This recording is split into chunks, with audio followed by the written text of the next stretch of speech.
Hello viewers, இன்னைக்கு நம்ம பார்க்க போறது Bleach episode 72 part 2.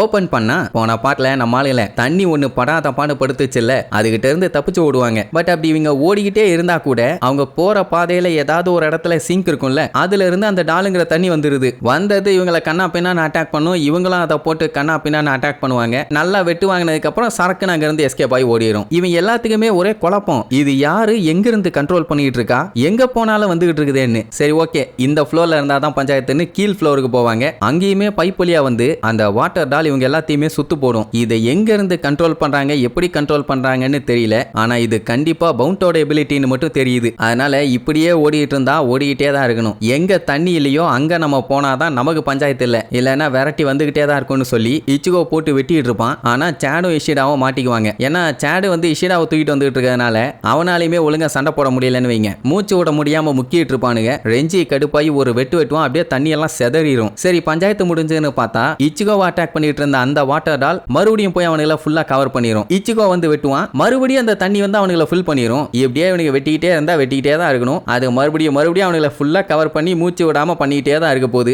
இது கண்டினியூ ஆச்சுன்னா செத்துருவானுங்க. அதனாலேயே இச்சிகோ முடிஞ்ச அளவுக்கு அந்த தண்ணியை வெட்டி அவனுங்களை காப்பாத்திக்கிட்டே இருப்பான். ஆனா எவ்வளவு நேரத்துக்கு அவனும் பண்ணிட்டு இருப்பான். அவனுக்கு பயங்கரமா மூச்சு வாங்க ஆரம்பிச்சிடும். ரூக்கியா பயங்கரமா யோசிச்சு பார்த்துட்டு எல்லாம் தள்ளுங்க நான் பாத்துக்கிறேன்பா, ஏதோ ஒன்னு புதுசா பண்ண போறான்னு வெறி கொண்டு பாத்துக்கிட்டு இருப்பானுங்க. அவளுமே ஷாக்கா ஹோ அப்படின்னு ஒரு ரெட் கலர் பாலை உருவாக்கி அட்டாக் பண்ணுவா. அவனுங்க மேல ஓட்டிட்டு இருந்த தண்ணி கம்ப்ளீட்டா செதறிடும். சோ ஒர்க் அவுட் ஆகுது. ஆனா என்ன புகஞ்சிட்டானுங்க. இப்படி உங்க கண்ணா பின்னாடி அட்டாக் பண்ணிட்டு இருந்த உடனே ஹாஸ்பிட்டல்ல இருக்க அலாரம் எல்லாம் ஆன் ஆகி அடிக்க ஆரம்பிச்சிடும். நர்ஸ் பேஷண்ட்ஸுங்கெல்லாம் என்னாச்சுன்னு பரபரப்பா வெளியில வந்து பார்ப்பாங்க. யாரையும் காணும். ஏன்னா எல்லாம் ஓடி ஒழிஞ்சுக்குவாங்க. அப்ப இந்த ரெண்டு முகம் தெரியாத முட்டா பீசுங்க சோல் ரீப்பர் அவங்க கூட இருக்கிறதுனால நம்மளால எதுவும் பண்ண முடியல. நம்ம நினைச்சதை விட இவங்க ரொம்ப தொல்லை பண்றாங்க, விடவே கூடாதுன்னு வில்லனுங்கன்னு ப்ரூவ் பண்ணணுமா. அதுக்கு இப்படி அஸ்கி வாய்ஸ்ல பேசி கடுப்பேத்திட்டு இருப்பானுங்க. இப்ப என்னன்னா நர்ஸுங்களுக்கு ஏதோ ஒரு பிரச்சனைன்னு தெரிஞ்சு போச்சு. அதனால அங்க இருந்த பேஷண்ட்ஸ் எல்லாத்தையுமே வேற ஒரு இடத்துக்கு ஷிஃப்ட் பண்ணிட்டு இருப்பாங்க. இங்க நம்ம ஆளுங்க மேப்ல செக் பண்ணி பார்ப்பாங்க தண்ணி இல்லாத இடம் ஏதாச்சும் இருக்கான்னு. படிக்கட்டு வழியா கூட தண்ணி போற மாதிரி பண்ணி வச்சிருக்காங்க. என்ன பண்ணலாம்னு யோசிச்சுட்டு இருக்கும்போது தான் ஒன்னு நோட் பண்ணுவாங்க.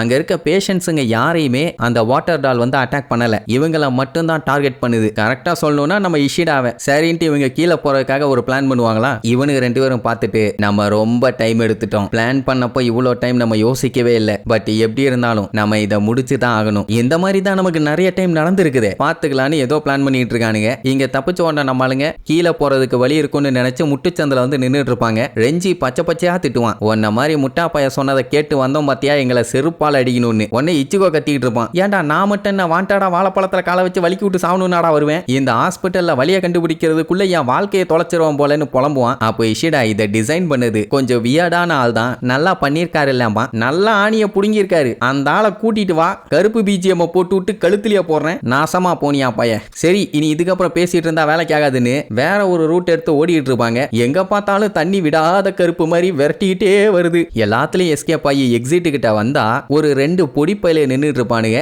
இவனுங்க தான் இவ்வளவு நேரமா மூஞ்ச இருட்டுக்குள்ள வச்சுட்டு சீன் போட்டுக்கிட்டு இருந்தது. யார் இவனுங்கன்னு நம்மளுக்கு ஷாக்ல இருக்கும் போது அவனுக்கு கேஷுவலா, நீங்க இப்படிக்கா அப்படிக்கா ஓடிட்டு இருக்கிறத பத்தி எங்களுக்கு கவலை இல்லை, ஆனா ரொம்ப நேரம் இப்படியே ஓடிட்டு இருக்காதீங்க, சீக்கிரமா நாங்க வேலையை முடிக்கணும் பானுங்க. அப்படின்னா இவ்வளவு நேரமா எங்களை ஓட விட்டு ஆட விட்டுக்கிட்டு இருந்தது இந்த பொடி பயலுக்கு தானான்னு ஷாக்ல பாத்துக்கிட்டு இருக்கும் போது அவனுக்கு காலுக்கு கீழே அப்படியே வாட்டர் ஃபார்ம் ஆகும். கன்ஃபார்ம் ஆயிருச்சு இவனுக்கு பவுண்டுங்கன்னு. அவனு என்ன பண்ணுவானுங்க, வாட்டர் பாட்டிலோட மூடிய கழட்டி கீழே போட்ட உடனே அந்த மூடியை தூக்கிட்டு அப்படியே வாட்டர் எந்திரிச்சு நிற்கும். சரி இப்ப இவனுக்கு தான் பஞ்சாயத்துன்னு தெரிஞ்சிருச்சு. என்ன பண்ணலான்னு இச்சிகோ கிட்ட கேட்டா, வேற என்ன தைரியமா இங்க இருந்து ஓடிட வேண்டியதான்னு விழுந்தடிச்சு ஓடுவான். உடனே ரிரின் பச்சையா திட்டுவா, அட வெக்கங்கட்ட பயல, இதுக்குதான் இவ்வளவு வீரவசனம் பேசிட்டு இருந்தியான்னு. இப்படி எல்லாம் பேசக்கூடாது, அடிப்பட்ட ஆளு நம்ம கூட இருக்காங்க, மற்றும் ஹாஸ்பிட்டல்ல வேற இருக்கும், இன்னும் மருத்துவ சிகிச்சையில நிறைய பேர் இருக்காக, அதனால வேண்டாமா சண்டே அப்படின்ட்டு பேசிட்டே போவாங்க. இப்ப என்னன்னா இஷிடாவை இங்க இருந்து வேற இடத்துக்கு மாத்திட்டாங்கன்னா போதும், இவங்க ஈஸியா ஏதாச்சும் டகால்டி வேலை பண்ணி தப்பிச்சிடலாம். அப்பதான் நோபாவோட ஞாபகம் வரும். ஏன்னா அவனால போர்ட்டல் ஓபன் பண்ணி இங்க இருந்து வேற இடத்துக்கு டெலிபோர்ட் பண்ண முடியும்ல,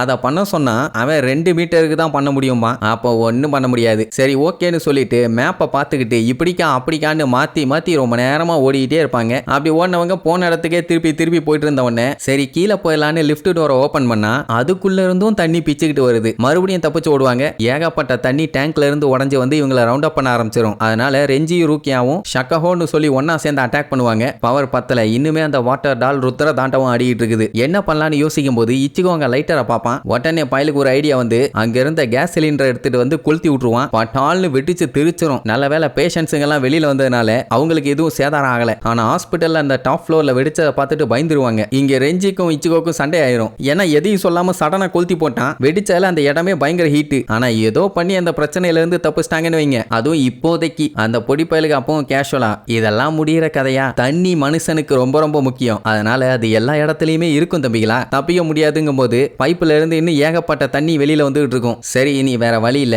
யாராச்சும் அதை தடுக்கணும். மிச்சவங்க எல்லாம் தப்பிக்கணும். அப்படித்தான் பண்ணி ஆகணும். அதனால ரூக்கியா கூட மத்தவங்க எல்லாத்தையும் அனுப்பி வச்சுட்டு ரெஞ்சி இச்சிகோவும் நாங்க பாத்துக்கிறோம் நாங்க நின்னுக்குவானுங்க. அனுப்பி வச்ச அடுத்த செகண்ட் பாத்தீங்கன்னா அந்த தண்ணி விஸ்வரூபம் எடுத்து ஆடும். விடாம சண்டை போட்டுட்டு இருப்பானுங்க. இங்க லிஃப்ட்ல ஏறின உடனே 1வது ஃப்ளோர் பட்டனை நம்ம கோன் போட்டு குத்திட்டே கிடப்பானா. எருமை நீ எவ்வளவு டைம் குத்துனாலும் அது போற வேகத்துக்கு தான் போகும். நீ குத்துறாங்கிறதுக்காகலாம் அது ஃபாஸ்டா கூட்டு போகாது. கம்முன்னு கிடாம்பா. அவன் கேட்க மாட்டான். எனக்கு தெரியும் நீ வாய மூடுமா. அப்ப குரோட இருந்துட்டு சில பேர் சில விஷயங்களை சிலவர்கள் சொன்னாலும் பலவர்கள் சொன்னாலும் பைத்தியக்காரர்கள் போல் பண்ணாலுமே அது பலருக்கு பலனளிக்கும் அப்படின்னு ரைமிங்கோட பேசிட்டு இருப்பான். உடனே கோனு கீழ்பாக்கத்துக்கு ஒரு டிக்கெட் பார்சல் அப்படின்ட்டு அங்க காமெடி பண்ணிட்டு இருப்பானுங்க. இங்க இவனு சண்டை போகுது நிக்காம போய்கிட்டே இருக்குது. இது முடிவில்லாத சண்டை ஆயிரும் போல இருக்குதுன்னு கொஞ்சம் பீதியும் இருக்குது. கீழே போய் சேர்ந்துட்டாங்கன்னா பிரச்சனை இல்ல அப்படின்ட்டு லிஃப்ட் கீழே போற வரைக்கும் விடாம சண்டை போட்டுக்கிட்டு இருப்பாங்க. அவங்க ஒரு வழியா கீழே போய் சேர்ந்த உடனே அப்புறம் தான் யோசிப்பானுங்க நம்ம எப்படா தப்பிக்கிறதுன்னு. இச்சுக்கோ என்ன பண்ணுவா லிஃப்ட் போற ஸ்பேஸுக்கு நேரா இருக்க செவுத்தை வெட்டி விட்டு இந்த வழியா குச்சிடலாமா. அவனே ஹக்கா குக்கா